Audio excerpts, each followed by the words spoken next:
जब भी हम लोग के मैप सॉल्व करते हैं तो इसमें हमें जो भी एक्सप्रेशन दिया होता है, जैसे कि समेशन स्मॉल m करके ये एक्सप्रेशन गिवन होता है, तो हम लोग क्या करते हैं कि इस एक्सप्रेशन के लिए करेस्पॉन्डिंग जो भी वंस होते हैं वो के मैप में फिल कर लेते हैं, और रेस्ट जो भी वैल्यूज होती हैं उनको हम लोग ज़ीरो अज्यूम करके छोड़ देते हैं कि वहाँ पर तो ज़ीरो ही होगा, और उनको हम लोग कंसीडर नहीं करते।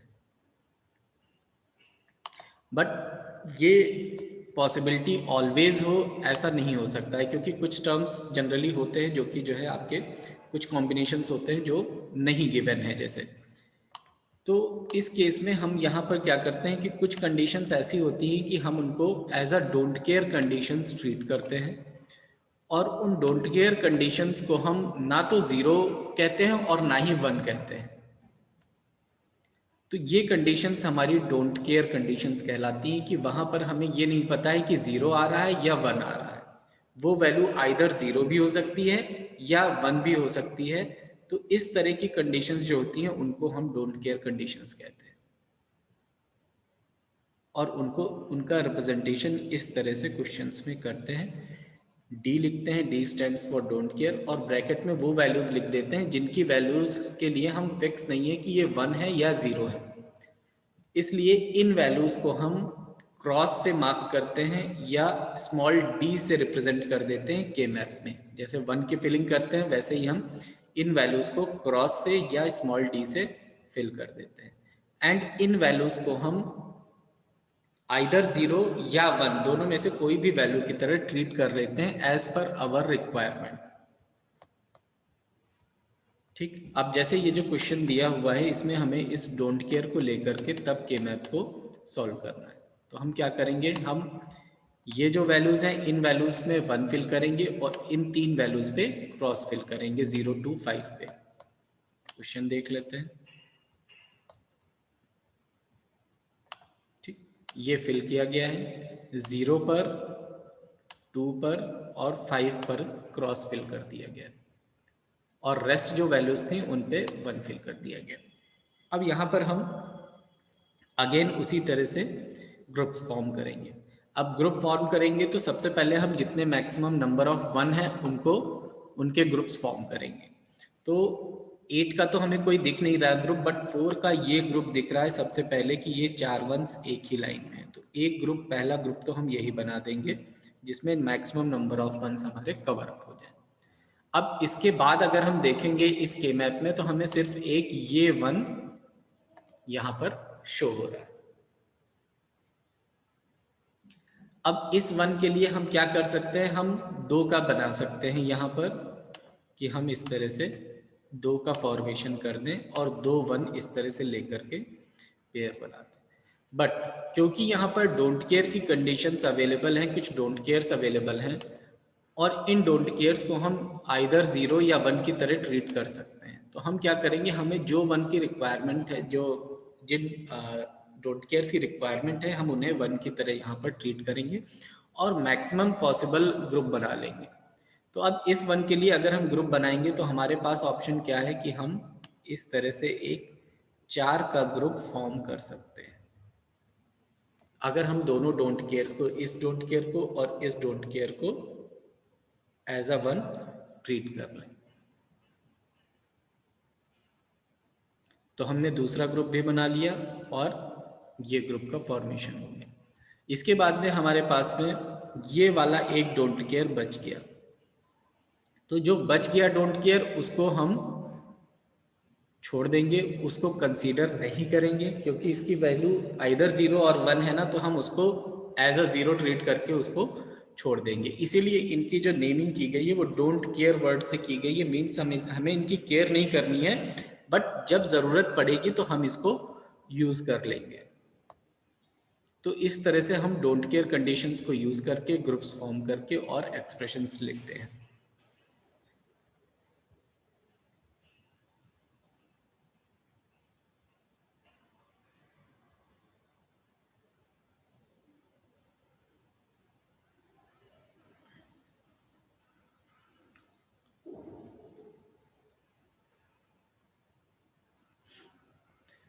इसके बाद में हम पीओएस की बात करते हैं कि पीओएस फॉर्म में के मैप का रिप्रेजेंटेशन किस तरह से करते हैं।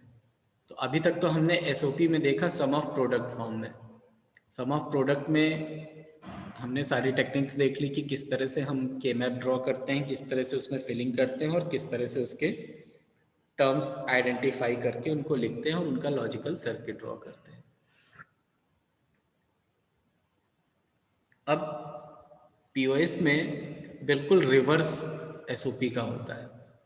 मीन्स कि जैसे कि हम जो भी, ये देखिए आपको मैप्स दिख रहे हैं और मैप्स की फिलिंग दिख रही है कि हम किस तरह से यहाँ पर मैप्स को फिल करते हैं। नंबरिंग सेम होती है, जो के मैप के अंदर हम कॉर्नर पे नंबरिंग लिखते हैं वो नंबरिंग सेम होती है इसमें, बट जो वैल्यूज लिखी जाती है, जैसे वहाँ पर हम 0 और 1 जब लिखते हैं तो कोई भी वेरिएबल के करस्पॉन्डिंग 0 1 लिखते हैं तो एसओपी में 0 का मतलब ए बार और 1 का मतलब ए होता है, बट पीओएस में ये चीज़ जस्ट रिवर्स होती है। अगर 0 है तो इट मीन्स वो ए है और अगर 1 है तो ए बार है। ऐसे ही 0 के लिए बी लिखा हुआ है और 1 के लिए बी बार लिखा हुआ है, बिल्कुल रिवर्स पीओएस में है। और किसी भी करेस्पॉन्डिंग बॉक्स के अंदर हम मल्टीप्लिकेशन में प्रोडक्ट में टर्म्स लिखते थे, लेकिन यहाँ पर हम सम के फॉर्म में टर्म्स लिखते हैं, मतलब ए प्लस बी आएगा जैसे फर्स्ट टर्म में आएगा। तो ऐसे ही यहाँ पर फर्स्ट टर्म में आएगा तो ए प्लस बी प्लस सी आएगा और रेस्ट बाकी के टर्म्स भी हम उसी के अकॉर्डिंग लिखेंगे जैसा हमने बताया आपको। 0 के लिए हम लिखेंगे नॉर्मल वेरिएबल और 1 के लिए लिखेंगे कॉम्प्लीमेंटेड वेरिएबल और अकॉर्डिंगली हम फिर एक्सप्रेशंस यहाँ पर बनाते हैं। एसओपी ज़्यादा इम्पॉर्टेंट है, इसीलिए एसओपी ज़्यादा स्टडी किया जाता है, पीओएस का यूज़ थोड़ा सा कम होता है।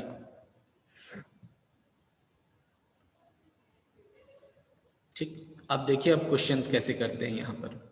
जैसे कि हमें ये क्वेश्चन दिया हुआ है तो आप देखिए रिप्रेजेंटेशन देखिए, यहाँ पर पाई और कैपिटल एम लिखा हुआ है एंड दिस स्टैंड्स कि ये पीओएस फॉर्म में रिप्रेजेंट किया गया है। तो अब हमें इसको पीओएस फॉर्म में ही सॉल्व भी करना है। हमने बताया नंबरिंग सेम होती है तो नंबरिंग वैसे ही रहेगी। फर्स्ट कॉलम में ये 0 है, सेकंड 1 है, ये 2 है, ये 3 हो गया, ऐसे ही फिर 4 5 और 6 7, ये 6 और ये 7। अब यहाँ पर पीओएस में हम क्या फिल करते हैं, 0 फिल करते हैं। तो 0 पर देखिए 0 फिल किया, ठीक, 2 पर और 3 पर 0 फिल किया गया और 5 और 7 पर दोनों पे 0 फिल किया गया। और 0 फिल करने के बाद अब हम 0 के ग्रुप्स बनाएंगे। तो 0 के ग्रुप्स कैसे बनाएंगे, इसी तरह से ये ग्रुप बन गया एक आपका, ठीक। उसके बाद में ये 3 थे तो एक ग्रुप ये फॉर्म हो जाएगा और एक ग्रुप ये फॉर्म हो जाएगा। तो इस तरह से हम यहाँ पर ग्रुपिंग कर लेंगे और ग्रुपिंग करने के बाद में फिर हम इनके एक्सप्रेशंस कैसे लिखेंगे, जस्ट उसका रिवर्स करेंगे। ये हो गया ए इस रो से और कॉलम से हम वेरिएबल कलेक्ट कर लेंगे। कॉलम से वेरिएबल हमारे पास में क्या आ जाएगा, यहाँ से सी, ए प्लस सी ये आ जाएगा इसके लिए। ऐसे ही इसके लिए हम लिख लेंगे सेकंड ग्रुप के लिए और थर्ड ग्रुप, तीनों ग्रुप्स के लिए हम जो कॉमन वेरिएबल्स आएंगे वो कॉमन वेरिएबल्स लिख लेंगे और उनको इस तरह से प्रोडक्ट फॉर्म में रिप्रेजेंट कर देंगे। ये यहाँ पर प्लस नहीं होगा, यहाँ पर प्रोडक्ट होगा। कुछ मिसप्रिंटिंग्स हैं बुक में इसमें जो हमने शेयर किया हुआ है, बट न्यूमेरिकल प्रॉब्लम्स गिवन है तो इसलिए हमने ये बुक आपसे शेयर की है। तो कहीं पर भी कोई आपको डाउट होगा किसी आंसर में या किसी प्रोसीजर में तो आप लोग पूछ लीजिएगा, क्योंकि ये पॉसिबिलिटी है कि बुक में मिस्टेक्स हों। तो सीधे सीधे रट्टा मारने की कोशिश मत करिएगा, उसको समझने की कोशिश करिएगा, उसके पीछे के लॉजिक को समझने की कोशिश करिएगा, तब आंसर्स कैलकुलेट करिएगा। ठीक, इसी तरह से पीओएस में भी बहुत सारे क्वेश्चंस दिए हुए हैं, क्वेश्चंस की प्रैक्टिस करिए। फिर नेक्स्ट लेक्चर में हम आप लोगों को 5 वेरिएबल का के मैप बताएंगे कि 5 वेरिएबल का अगर है तो 5 वेरिएबल का के मैप हम किस तरह से सॉल्व करेंगे। और 5 बता करके फिर ये यूनिट फिनिश कर देंगे, नेक्स्ट यूनिट पर मूव करेंगे।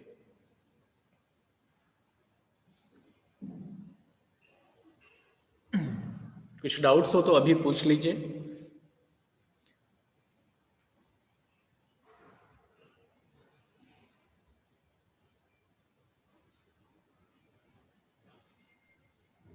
Excuse me sir. हाँ जी। सर कल हमने आपको एक व्हाट्सएप पे क्वेश्चन सेंड किया था कि जब हम ऑक्टल को बाइनरी में या ऑक्टल को हेक्साडेसिमल में चेंज करते हैं हाँ। तो 3 डिजिट्स लेते हैं केवल, और अगर 4 ले लेते हैं तो वो सर गलत हो जाता है। इसका लॉजिक ये है कि जब भी आप ऑक्टल नंबर सिस्टम की बात कर रहे हैं, ठीक है, तो ऑक्टल नंबर सिस्टम में हमारे पास में 8 डिजिट्स होती हैं, 0 से लेकर के 7 तक, ठीक है। और इसको हम लिखते हैं 2 to the power 3 equals to 8, ठीक है। तो 2 to the power 3 equals to 8 लिखने का मतलब क्या है, ये जो 3 शो कर रहा है, ये 3 शो कर रहा है कि कितने बिट्स की रिक्वायरमेंट होगी इसको रिप्रेजेंट करने के लिए। ऐसे ही जब हम 16 की बात कर रहे हैं हेक्साडेसिमल की, तो 2 to the power 4 equals to होता है 16, और इसके रिप्रेजेंटेशन में हमें 4 बिट्स की ज़रूरत होगी। इसीलिए जब भी हम हेक्साडेसिमल नंबर लिखते हैं तो 4 बिट्स का रिप्रेजेंटेशन यूज़ करते हैं, जब भी हम ऑक्टल का लिखते हैं तो 3 बिट्स का रिप्रेजेंटेशन यूज़ करते हैं। अगर इन दोनों को इंटरचेंज करेंगे तो आंसर अपने आप गलत हो जाएगा, बिकॉज हर एक के लिए नंबर ऑफ बिट्स की रिक्वायरमेंट अलग अलग है। और ये चीज़ हमने आप लोगों को एक टेबल भी शो करी थी, उस टेबल में भी आप लोगों को दिखाया था, जो स्टार्टिंग में हम लोगों ने डिस्कस किया था कि शो कर, यस सर, यस। ठीक है। उसमें भी जी आप सर। लोगों को दिखा होगा कि कितने बिट्स के रिप्रेजेंटेशन की ज़रूरत है। देखते हैं अगर जल्दी मिल जाएगा तो शो कर देते हैं।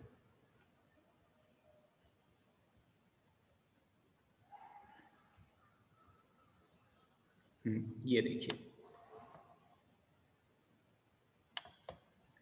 अब यहाँ पर देखिए हेक्साडेसिमल लिखा हुआ है, बट इससे अगर आप समझने की कोशिश करेंगे, अगर हम सिर्फ यहाँ तक की बात करें, ठीक, तो यहाँ तक क्या है, यहाँ तक 0 से लेकर के 7 तक का मतलब क्या हो गया कि ये ऑक्टल है। अगर हम सिर्फ 0 से लेकर के 7 तक बात करते हैं, तो यहाँ पर आप देख रहे हैं कि ये जो फर्स्ट बिट है, इस बिट को अगर हम नहीं लिखते हैं, ये ऑल जीरोज है, तो यहाँ तक के रिप्रेजेंटेशन में हमें सिर्फ 3 बिट्स के लिए की रिक्वायरमेंट है, और 3 बिट्स सफिशिएंट है 0 से लेकर के 7 तक के रिप्रेजेंटेशन के लिए। इसीलिए ऑक्टल में सिर्फ 3 बिट्स का रिप्रेजेंटेशन यूज होता है। लेकिन जैसे ही हम हेक्साडेसिमल में पहुंच गए, यानी 0 से लेकर के 15 तक, तो अब आप जब सारे बिट्स को देख रहे हैं तो हमें कितने बिट्स की ज़रूरत है, 4 बिट्स की ज़रूरत पड़ रही है। इसीलिए हेक्साडेसिमल में 4 बिट्स की ज़रूरत पड़ती है। और दूसरा फॉर्मूला हमने आपको बताया कि ये जो 2 to the power वाला है, 2 to the power n, ये वाला फॉर्मूला एप्लीकेबल होता है। यहाँ पर ये जो n होता है, ये नंबर ऑफ बिट्स को रिप्रेजेंट करता है कि कितने बिट्स की रिक्वायरमेंट होगी। आप जितना रखते जाएंगे उतना इक्वल टू आपको नंबर ऑफ डिजिट्स यहाँ पे मिलती जाएंगी। 2 रखेंगे तो 4 आ जाएगा। अगर 4 बिट का हम कर रहे हैं तो सिर्फ 2 वेरिएबल्स होंगे, 2 बिट्स की रिक्वायरमेंट होगी। ऐसे ही अगर 8 हो गया तो इसका मतलब है कि 2 to the power 3 हो जाएगा। 3 का मतलब क्या हो गया, 3 वेरिएबल्स होंगे ए बी सी, और 3 बिट्स की रिक्वायरमेंट होगी रिप्रेजेंटेशन के लिए। ठीक है मन? Yes sir, thank you sir. Excuse me sir. हाँ जी लावण्य बताइए। Good morning sir. हम पूछ रहे थे सर, हमारा इलेक्ट्रॉनिक्स का जो एग्जाम होगा सर एंड सेमेस्टर का, सर वो 70 मार्क्स का होगा कि 100 मार्क्स का होगा? 100। सर तो 30 मार्क्स सर हमारे प्रैक्टिकल के नहीं होंगे? प्रैक्टिकल नहीं, प्रैक्टिकल का आपका अलग से है। आप लोग अपनी स्कीम अगर देखेंगे तो स्कीम में सारी चीज़ें लिखी हुई हैं। आप एक बार सिलेबस उठा करके देखिए। जी सर। एक मिनट। सब क्वांटम में 70 मार्क्स का था, अरे इसलिए हमने क्वांटम, पूछा। क्वांटम के पीछे मत भागिए। ये जो आप लोगों को सिलेबस अब दिख रहा होगा, जी सर।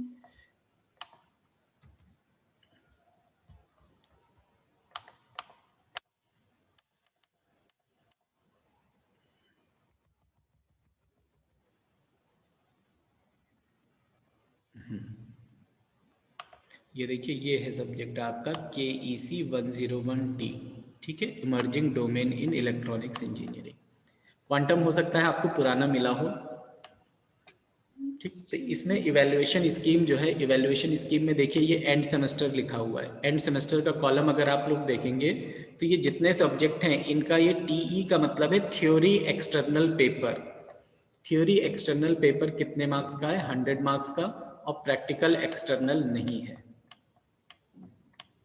ठीक है, ये नहीं है। इवैल्यूएशन स्कीम यानी इंटरनल मार्क्स टोटल आपके 50 हैं सब्जेक्ट के, जो यहाँ से बना करके जाएंगे। अब लैब की बात करें, जो आप लैब कह रहे हैं, तो इलेक्ट्रॉनिक्स की लैब है ये 151P। इस लैब के जो मार्क्स हैं ये आपके प्रैक्टिकल के एंड सेमेस्टर के एक्सटर्नल के मार्क्स हैं 25, और इंटरनल जो जाएंगे वो 25 जाएंगे। टोटल ये 50 मार्क्स का है। ठीक है, तो yes paper sir, thank you sir.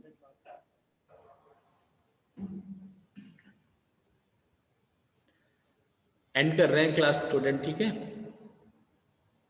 Okay sir. Attendance link sir. Thank you sir. Thank you sir. Chat box में दे दीजिए। Thank you sir. Thank you sir. Sir जो अभी सर नेक्स्ट क्लास आपने सर ये रिज्वाइन करवाई sir, इसका भी attendance देना है कि सर वही पहले वाला? अटेंडेंस एक बार दे दीजिए, दोनों में से किसी एक में दे दीजिए, अटेंडेंस मार्क हो जाएगी। सर पहले वाले में दे दीजिए। Thank you sir. Thank you.